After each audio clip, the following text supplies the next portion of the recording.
Good morning, welcome sa Kapi at Issue TV program. Sabadong adlaw, November 22, 2025. Live and direct diri sa matahom nga Hotel Del Rio. Pasalamat kita, nag-abot ng atong bisita sa first person in the person of Mr. Darwin Papa. Mr. Darwin Papa, ang Division Head sa Iloilo City Disaster Response Division sa office sa DRMMM of officer sa siyudad sa Iloilo sa idalaw ni Mayor Raisa Triñas. Pero before sina, atagta sa aton host, Mr. Peter Eminia. Thank you, Francis. Kagsamtang nga nag-umpisa kita, kaganta na kape atong bisita, no? Kagara man ang imo. Okay. Siguro, kilala naman nato ni si Mr. Papa. Kaya kadami matabo gani. Doon siya na ginatawagan sa naman. By aksidente gani. Siya natawagan. Tisbong, idugangan o Brian na, nagdamo. Kaya Francis sila tamagbisa siya, pangayuan sana isang panamyaw sa aton yung mga tumalanaw. Sir, your greetings. Yes, Madam, ginya salamat Sir Peter and Sir Francis sa pag-imbitar sa akong subong and also sa mga tumalanaw naton kag palamati. Gusto ko lang tamyawan ko sang mayong aga kag I hope nga subong nga Sabado sang aga manami ang aton nga pagbugtaw kag manami ang aton nga pagplastar sa aton nga pangabuhi. No, Peter, before kita mag-question kay Mr. Darwin Papa, galantaw gali subong ang Anes Restaurant dira sa Punta Villa. Kay Nang Bingbing Suliba, good morning. Kay Boss Kuglin, good morning. Dira sa Anes Restaurant sa may Punta Villa, siyudad sa Iloilo. Ang aton subong unang nga pamangkot, inibilang kamatuoran regarding sa ginatawag nga Haro Floodway Flood Control Project nga ginadayaw ini sa bilog nga Pilipinas. Nga isa ka the best, one of the best and the finest floodway flood control project kay maayo ang pag-ubra. Kag aton madumduman mga 90s ini natapos sa kimpo ni President Gloria Macapagal Arroyo. Galing subong ang ginabaisan dire kung sino ini ang nagpaubra sining aton Iloilo City Haro Floodway Flood Control Project. So, ali si Mr. Darwin Papa, kay dugay na ini siya sa Tagharo, kagbalaan niya gid ang kamaturan kung sino gid ini ang brainchild, ang nagpaubra, ang nag-implement sining matahom naton nga Iloilo City Haro Floodway Flood Control Project. Sir? Yes, actually, first and foremost, gusto ko lang i-clear. As I mentioned man sa one of the interviews before sa aton nga halang doon na former mayor, it's not Haro Flood Control. Ang exact niya nga title is the Iloilo Flood Control Project or IFCP. Amo gina siya ang iyang original nga title. Actually, this has been conceived ang proyekto nga ni as early as the 90s. Ginsugdan ni siya ang pagplano, kung di ko magsala, around 1995 sang nag-obra ang JICA together with CTI sang isa ka study nga kung sa diin gusto ipa-implementar ang isa ka flood control program sa syudad sang Iloilo because of sa mga nagkalahinabo ng mga previous ng mga pagbaha. And one specific trigger sini is ang natabo before sa may Ormoc sa itong 1991. And also ang perennial nga tuig-tuig nga pagbaha diri sa Haro every time nga may dalagko nga bagyo nga nagaagi. This was because ang aton nga Haro River actually before has only the maximum capacity of 500 cubic meters per second, while ang Tigom kag Aganan River, ang maximum niya nga output sa tion sang bagyo is around 1,000 cubic meters per second. So may subragid permi nga 500 cubic meters. That is why Iloilo City, together with JICA, together with the DPWH and the Philippine government, envisioned nga dapat may ara sang flood channel nga iga-establish. Originally, this was supposed to be finished. Dapat sa original nga plano sini matapos initanan from phase 1 up to phase 2. Both stages ng construction dapat matapos ini in 2007, March of 2007. However, because of the enormity sang kinanglanon nga pundo, the enormity sang kinanglanon nga i-relocate nga mga pumuluyo, this was pushed back. Actually, the original number of months kung balikan naton ang mga studies before nga ginkanda, original number of months na dapat matapos ini is only around 75 months. Starting from September 98 until March 2007. Pero ang actual sini is 162 months, which lasted up until sang April 2012 ang iyang final gid niya tanan-tanan nga mga elements sang proyekto na plastar. And ang floodway gid naton or ang pinaka main nga Iloilo flood control channel naton was started to be operational late 2009. Hindi siya pa fully operational because ginabuksan-buksan lang. But it was already used in 2009 because sa mga bagyo nga nag-alagi back then. And fully naging operational siya in 2011. Mo gina ang tuig nga kung sa diin fully tapos na siya, may nag-aagi na, may mga gamay na lang nga mga construction sa palibot. Nang ginmit lang mo 1995 ini ang pag-construct sining Iloilo City Floodway kag natapos sa pila ka mga tinuig. Si Mayor Treñas, ano ang posisyon niya sa syudad sa Iloilo? Kag sa sina nga matinion, sino ang aton mayor, sino aton congressman sining nga matinion sanggin suguran until na tapos ining atong Iloilo City Floodway project. Yes, actually, if I remember my dates correctly, sangin sugdan ang proyekto nga ni in 2007. 2007 is actually exactly na sugdan. Mayor Treñas, kung hindi ko magsala, is still the mayor. Oh. He was still the mayor during First this time time. niya nag-mayor. During the first set ni Mayor Treñas. Kay Mayor Treñas actually ended his first term, I think, mga 2009, kung hindi ko magsala. Amo ang ano niya.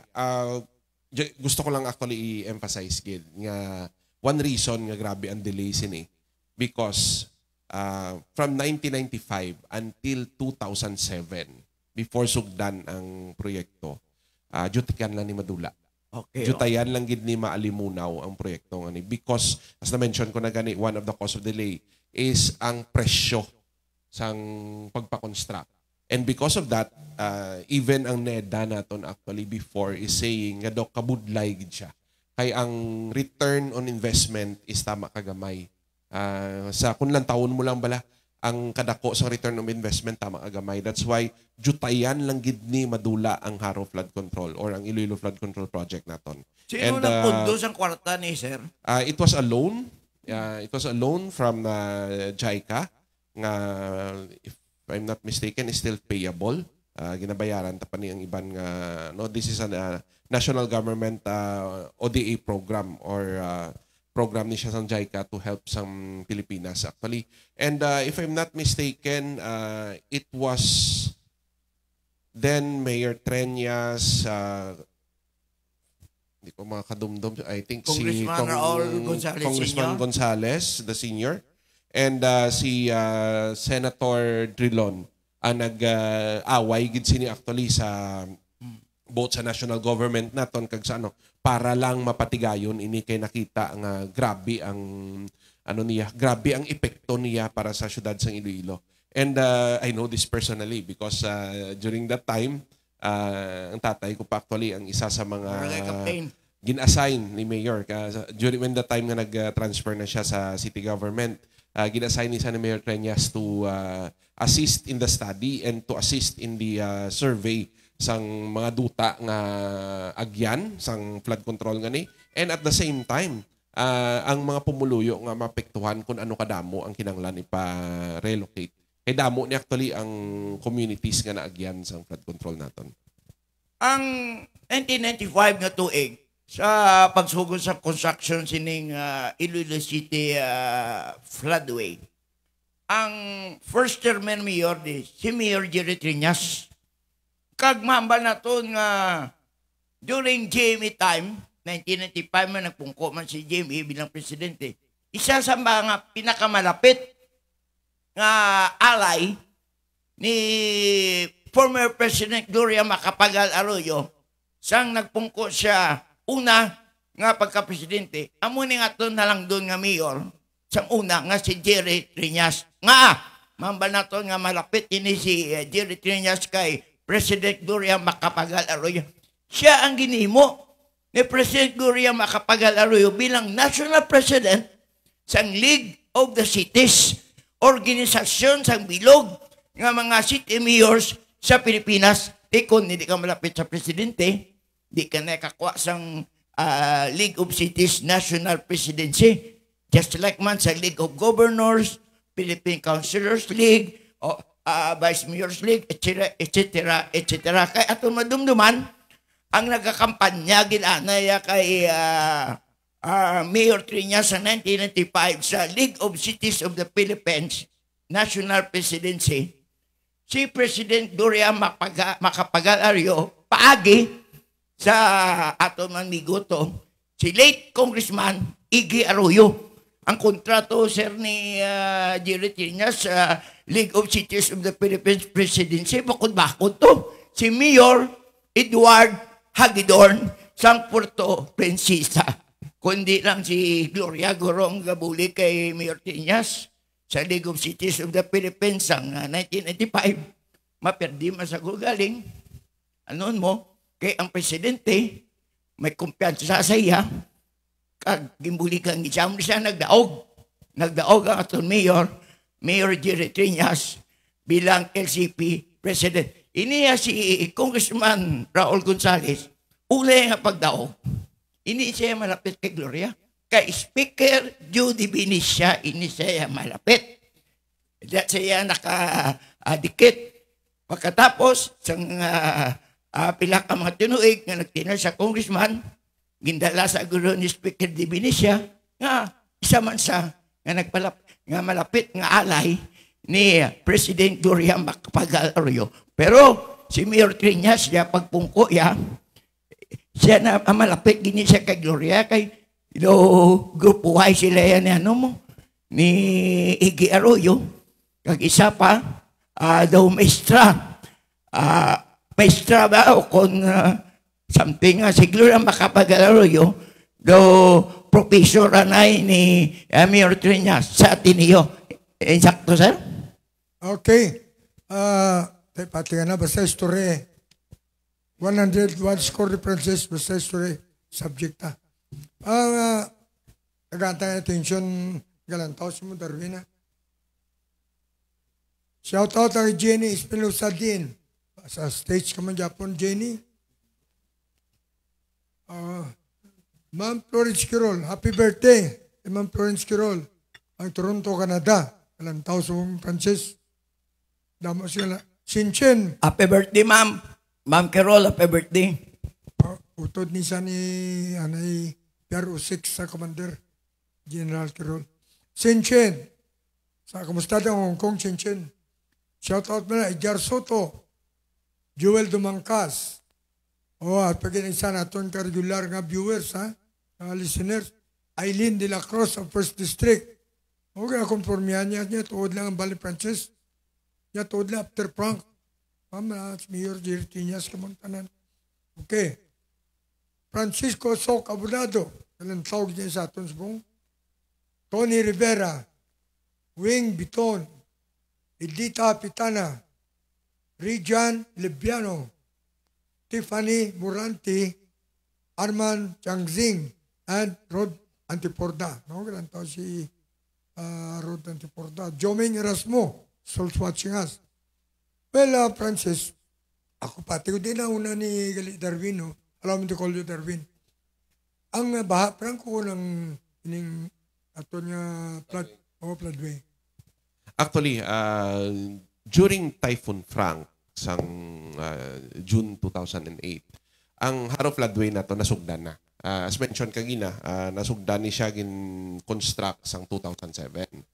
Ang problema kay during Typhoon Frank, hindi pa ni fully tapos.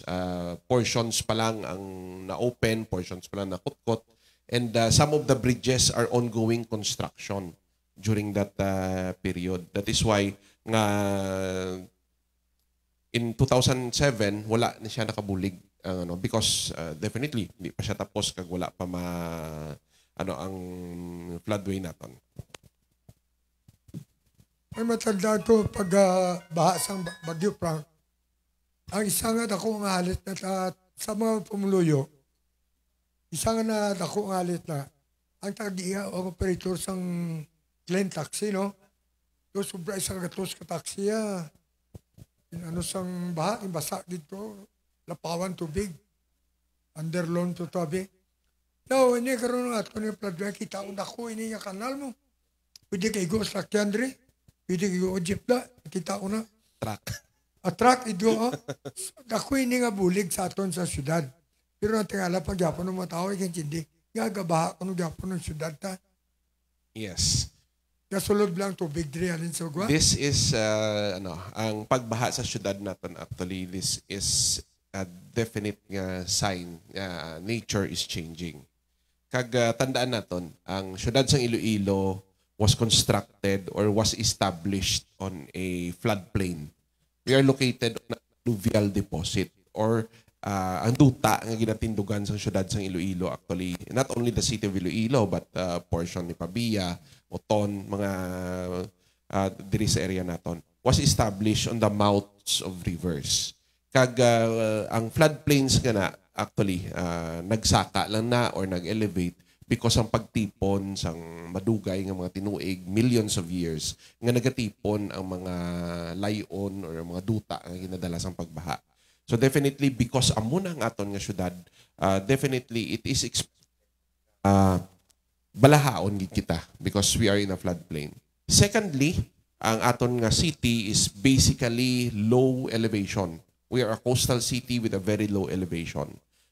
Tama kanubo, highest point in the city of Iloilo is only 3 meters above the mean sea level. Tama siya kanubo ang city naton. And secondly, third reason pagid is climate change. Ang klima naton subong nagaamat-amat na ilis, gaamat-amat na lain. Ang volume sa rainfall naton is no longer what is happening before. We are actually in the city of Iloilo recording rainfall volumes of up to 185 millimeter in just one day, 24 hours, or 85 to 90 millimeter in just an hour. Sa una nga chimpo, actually, ang aton average rainfall is between 250 to 300 millimeter in 1 month. Isa ka bulan. Subong we are experiencing 185 in just 1 day. So with that volume, hindi na makayanan sa city naton. That is why even though may mga drainage but during periods of very heavy rainfall volume, nagasaka ang tubig sa karsadahon naton, but nagapanaog man sa phone. And if you notice sa mga pumuluyo naton, especially those residing in Haro, we are not experiencing the similar flooding that we are experiencing before. Ang kakatabo nga flooding subong sa aton is tama kagamay. Manubo siya compared sa una. Sa una nga chimpo, before sang Typhoon Frank, before sang opening sang Iloilo Flood Control Project, in Haro alone, experiencing flooding every year. Kada tuig na siya. Especially diri sa area sang Bunkers, Tabuksuba, Altatxera. Every time before nga mag-abot ang tigululan or habagat sa bulan sang Agosto, Setyembre, kag Oktubre, ang lugar nga na actually gabaha gina siya. If you still remember, even ang isa naton ka ang isa naton ka supermarket dira sa Haro, ang even ang ialagyan was already designed to be a floodgate because perennial or tuigan ang pagbaha dira. Pwede na gani ma-schedule sa una kag hindi lang basta-basta. Ang baha dira sa una taga lumapaw.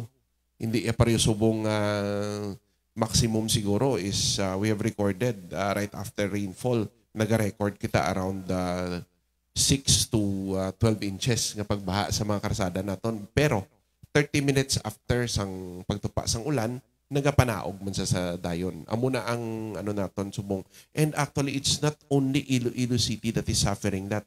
It's the whole Philippines. Not only the Philippines. Even ang mga other Asian countries naton nga sang una wala ka batsyag sang tama kadako nga pagbaha. Subong in just a matter of a monsoon, gadalom dayon ang tubig kung mag-ulan sa ila because grabe na gid ang volume sang pag-ulan nga nagatupa subong. Okay, pabalot sa aton yung mga pumuluyo.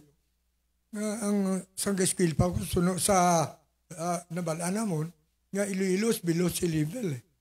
2 inches ang una. Magdubo ka sa taas pang tubig simo, 2 ka pulgada ako nga bagay. So ang sa mga kosamba naton di nga kung magdaob, high tide, ginasugata sa high tide ang ulan, amo nang kataas ang tubig dito sa kapundo sa babaw. So, isa man na sa kausasang pagbasang syudad, di ba, Arvin? Yes, actually, clarify ko lang na siya. It's a common misconception nga ang syudad sa Iloilo is below sea level. Actually, hindi pa kita below sea level. Pero, ang pinakanubo nga portion or pinakanubo nga elevation sa syudad sa Iloilo is only 0.3 meters or 30 centimeters. Or kung i-convert na siya sa pulgada, that's 12 inches above the mean sea level or above sa tunga-tunga sang taob kag sang hunas naton. Amo na ang pinakanubo nga portion sa syudad sa Iloilo. That is why nga kung magtaob sang tudo, especially magtaob kita 2.0 pasaka, may mga portion sa syudad sang Iloilo nga nagabaha bisan wala sang ulan. Specifically diri na siya sa city proper ng area. Nga bisan wala ulan nga nagatupa, basta magtaas ang taob, gadalom ang tubig. So, isa nakabangdana nakita naton nga hindi man tingalang taga-syudad, basi basulon yung way gaulag mga opisyal. Gaulang aton opisyalis. Pero na hindi tanong mapunggan. Isipabla pag bagyo prang ganito. Ang residence hotel, sulod yan isang bao. Ko imagine, yung report na Aileen de la Cruz de Lisaton. Oo, residence hotel. Tigaring aristopad sang suba nato ni. Kagisama nga nagpataas ang aton ang self-tion, ang layon ba? Layon. Anyway, taga-anta naman ang second batch ng atong viewers. So, gina-welcome na atong ikaduha nga bisita. Ang PD, Police Director sa Province of Guimaras, Police Colonel Leonardo Burmio. Good morning, sir. Kag-welcome sa Kapi at Issue TV program. May nag-text di nung Peter, sakto ka, Francis. Sang unang presidency ni Gloria Macapagal Arroyo, mas malapit yun na si Triñas, ikumparar kay Raul Gonzales. Kay maestra inaya ni Triñas, si GMA sa Ateneo, kita mo pagpungko ni Gloria Macapagal Arroyo, first termer president, ginimo yun nga national president ng League of Cities of the Philippines, si Mayor Jerry Triñas, okay kagin perdiya, si Mayor Edward Hagidorn sang Puerto Princesa Okay na, City. Princess. Okay na. No, story na na eh. We are now present. Tapuson. Ilalata man na sila. Si Mayor, si Congressman. Karoon ng aton bisita. I would like to introduce our guest, Colonel. Si Mr. Darwin Papa. Sa Iloilo City Government. Gawiyat sa isang kapsina. Daman siya silang. Dala ng mga ice there. Mga flood panit. So, ga-ending na kami. Francis na, tagaanta naman siyang shoutout aton niya ikaduha nga batso. Kanantaw mo, yata. Shoutout kay Rod Antiporda. Joming Erasmo. Shoutout na kay Rose Eden Stratman sa Germany. Mga taga-Germany ka, nantaw sa ato, no? Jolie Puerto Galira. Jolie Portugalera is watching. Thomas Shelby, Jenny Cedric, Jeff Basigan, Leonard Capunong, Joyce Castro, JC Guevara, Jack Cabansal, LB Prado, and Mary Epondo. Jack Cabansal, na-brush mo na yung mga... Good morning. Nung Peter, good morning man gali kay LTO Regional Director Attorney Didoy Dospan. Ang isang LTO Regional Director sa Region 6. Good morning, LTO RD Didoy Dospan. And also, ang ato na amigo, si LTO NIR, Negros Island Region Regional Director. At the same time, concurrent ni siyang Assistant Regional Director sa LTO Region 6, Jake Kunlo. Good morning man. Kagra sa San Jose Antique, good morning man sa LTO Chief sa San Jose Antique, Eric Otayde. Kagra sa Roa City sa LTO Chief Ma'am Lourdes Kasipe. Good morning man sa inyo ta. Kag sa tanan nga LTO family, good morning gid. Kag kay Barangay Kapitan James Conlo dira sa Barrio Obrero, siyudad sa Iloilo. Good morning sa inyo tanan. So balik kita di sa atong bisita bala. In particular sa Iloilo City floodway, ngaging sugod construction 1995, ang budget sini halin sa China na sir? China? Japan. JICA, okay, Japan. oo. So,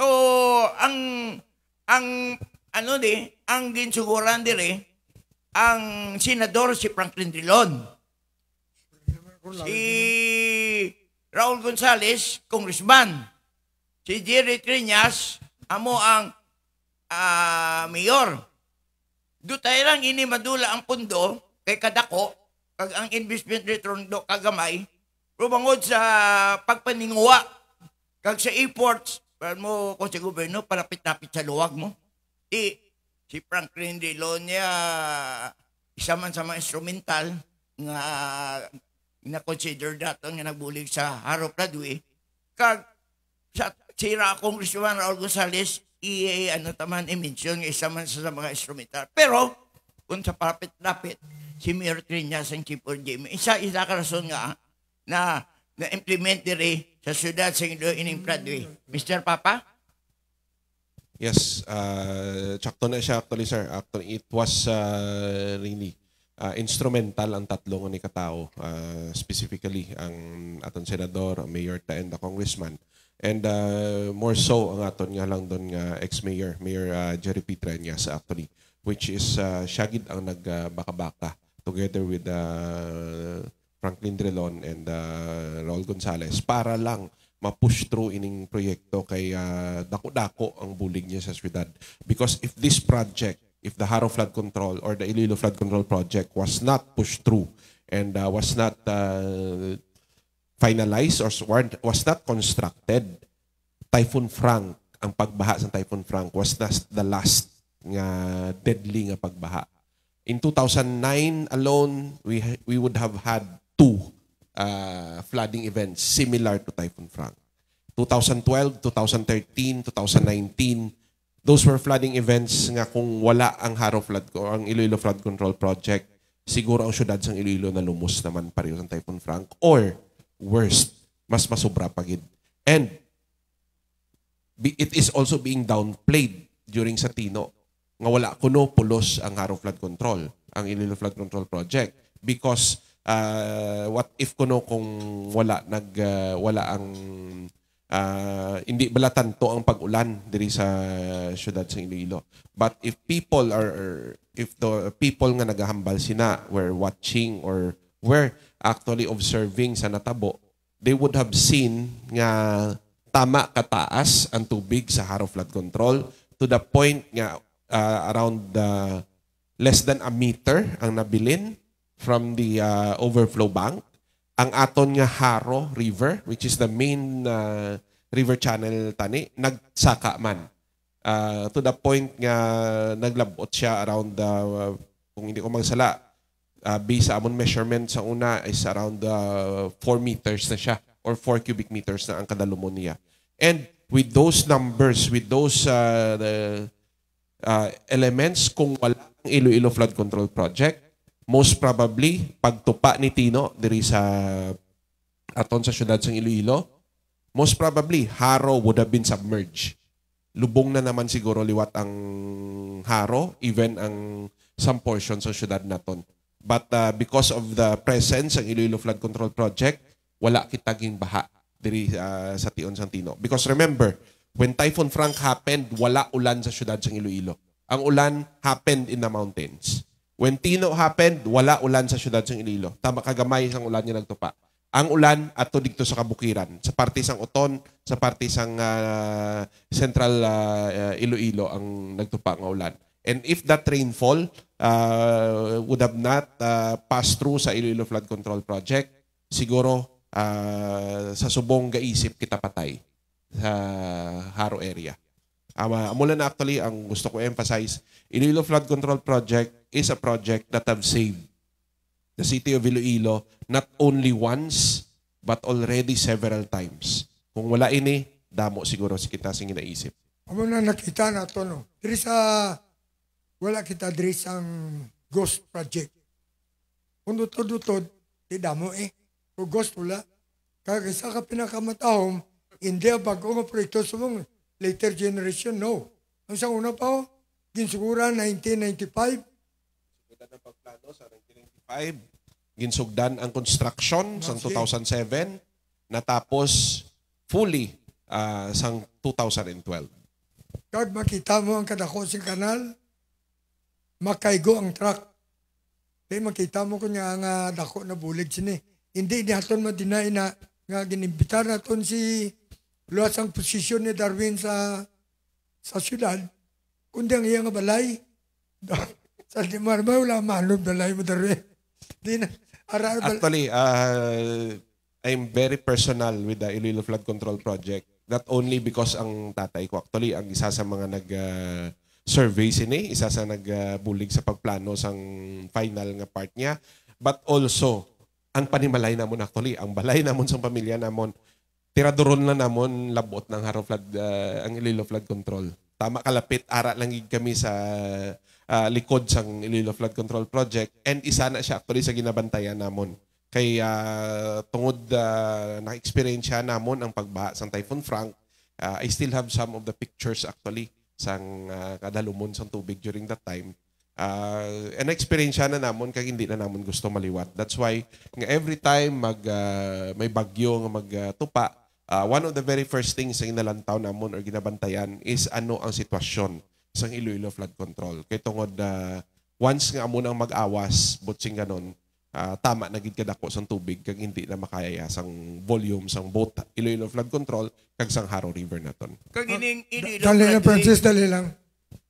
May pagkatapos ang ginatawag natin ang proyekto ngayon joint project na sang Japan kag sa aton nga gobyerno. So ang tawag natin, nag-trust ang Japan kasi sa tuwa tsimpo wala pagawa korupsyon mo. May ara na Kamay Program. hindi ka maslingon si Triñas, kag si Wala ko kayo nagtudlo siya. Raul Gonzales. Remember, si Hindi na, Saldico, nagtuhaw sa kimpo ni DBM Secretary Andaya, Bicolano. Dati Gloria na to. Wala si Francis na katumod niya. Panahon sa tungay Bululiga, no? Ano bulig sinata sa pagpa-ubra sang ining proyekto, ginsukuran, si Mayor Jerry Triñas, si Senator Franklin Drilon, si GMA, kag ara ang aton niya Japan counterpart. So, wise, kung may corruption naman to, do hindi na ito matikita yan, no? Ikumpara mo sa bong.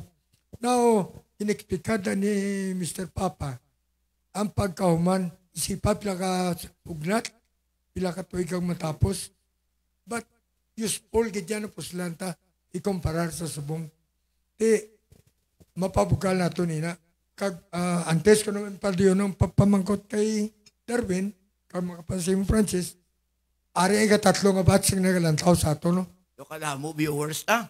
Ibaha mo. Adlok sa manod kay. Yung manod, Francis, wala na kami host. Shout out, Marlon Cañete.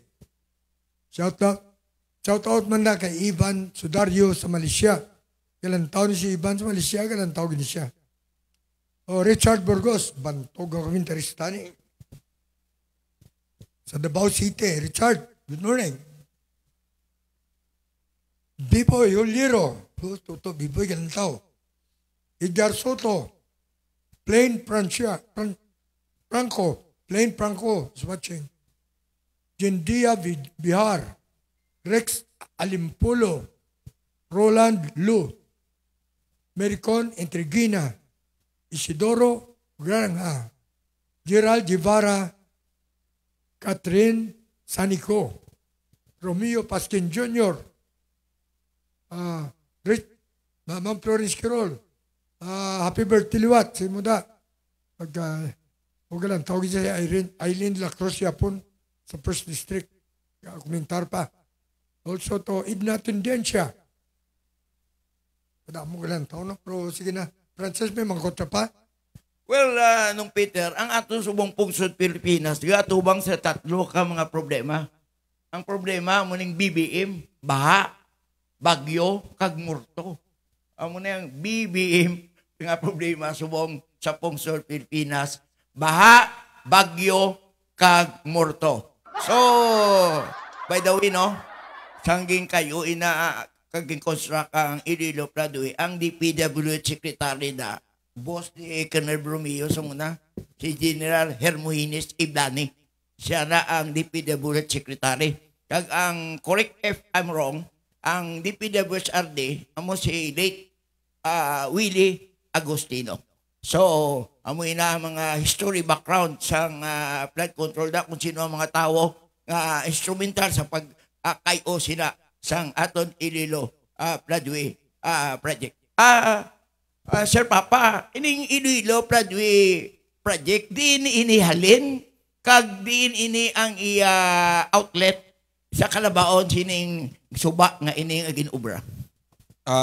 Haro Flood, ang Iloilo Flood Control Project actually started diri sa may confluence or kung di nagtabo ang Tigom and Naganan River diri sa may area sa Pavia.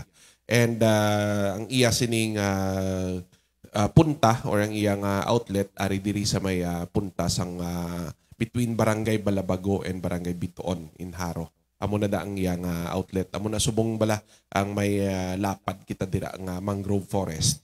Ang initially ginsugdan man-made, gintamnan lang sang pumuluyo naton kay nagamat-amat siya lapad. But as time went by, kadasig sang pag-colonize sang mangrove naton or sang bungalon to the point nga subong lapad-lapad na siya. Ang contractor China. JICA. JICA gin siya, JICA. Hapon. It was started by Hanjin of Korea. Then after sang Typhoon Frank, kay may mga na-damage, it was followed up by China Power, kung hindi ko magsala, ang pag-construct sang mga nagkalaguba nga portion during sa Typhoon Frank. Amo na, balila ko no, kung ang gamit mo rin kag mag-ubra, China daw, palpak, pero nadayon nato ng China. Ang tag-iya, di ba, sa hotel dito, China ni mo, si Boss Ponsustan. Good morning. So, congratulations kag ginadayon nato ng China sa maayo nga pag-obra sa aton Iloilo Flood Control Project dra sa Haro. Anong Peter, may mangkot ka pa kay Mr. Darwin Papa? Wala na ako at pamangkot kinari si Denmark Swede, galantaw, Australiani. Kung namo sin sa gagwa, galantaw si mo. Yes, Darwin, may dugang kaya sa imo reporter sa aton, yung mabalan sa mga pumuluyo ta, danungod sa pagkantom di subong, kita piko ta baha mo, kag project. Yes, so far, daw mo malan na siguro. Gusto ko lang i-clear up kay tungod there were things nga hindi maayo balang ginawa pagwa. Tandaan naton, actually, tandaan ginaton nga ang kalamidad iguon niya kita sina. It will hit us the moment nga maging complacent kita. The moment malipatan ta ang nagkalainabo sa una, kag the moment malipatan ta ang history naton. Historical revisionism para lang sa political gain is very, very dangerous. Pag-isla naton kung ano ang matudtuod nagakalahinabo para lang to push forward sang pagpakalain naton sa isa ka tawo, sa pagpakalain naton o pagtira naton sa isa ka tawo is very, very dangerous. It will come to a point nga ang pumuluyo naton malipat kung ano ang insakto nga natabo. Because tandaan naton, kadamaan sa aton, basta gani sakit, basta gani kalaway sa na-experiensya naton, nagakadula or ginapilit naton i-set aside na siya sa aton paminsaron.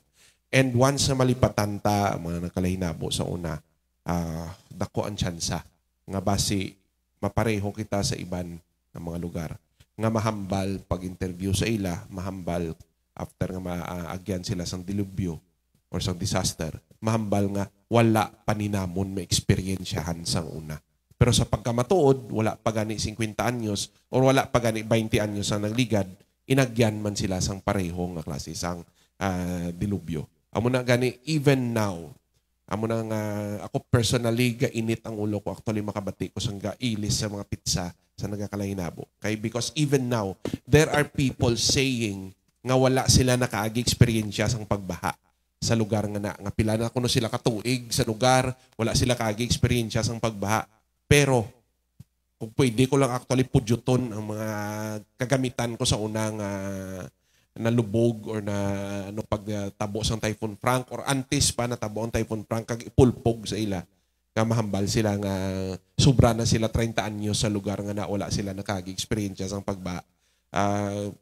That happens because subong tama ka anong social media naton, tama hapos magkuha sang balita kag ang nagasulod sa pinsar naton is kung ano ang pinaka-latest, anong pinaka-bago nga nagakalahinabo. Malipatan ta na ang nagakalatabo sa una. So please let us not forget the lessons that we have learned from previous disasters.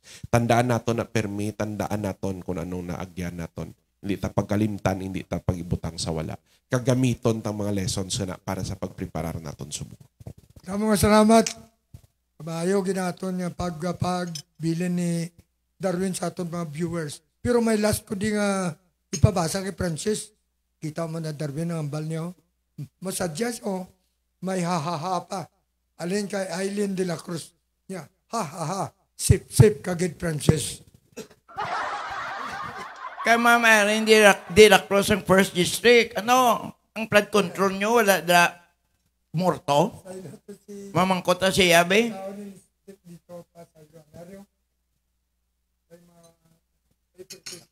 Okay na, okay na? Okay na, thank you. Don't go away. Masunod na ito ang bisita ang bag-o nga Provincial Director sa Police sa Guimaras. Island Province of Guimaras. Pagkatapi ko na pangambala na ito nanood sa mga druga, peace and order at kag security sa